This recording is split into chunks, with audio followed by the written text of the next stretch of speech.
Do not be deceived, evil company corrupts good habits. Therefore lay aside all filthiness and overflow of wickedness, and receive with meekness the implanted word, which is able to save your souls. And the light shines in the darkness, and the darkness did not comprehend it. And do not lead us into temptation, but deliver us from the evil one. For yours is the kingdom and the power and the glory forever.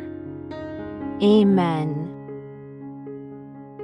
If we confess our sins, He is faithful and just to forgive us our sins and to cleanse us from all unrighteousness.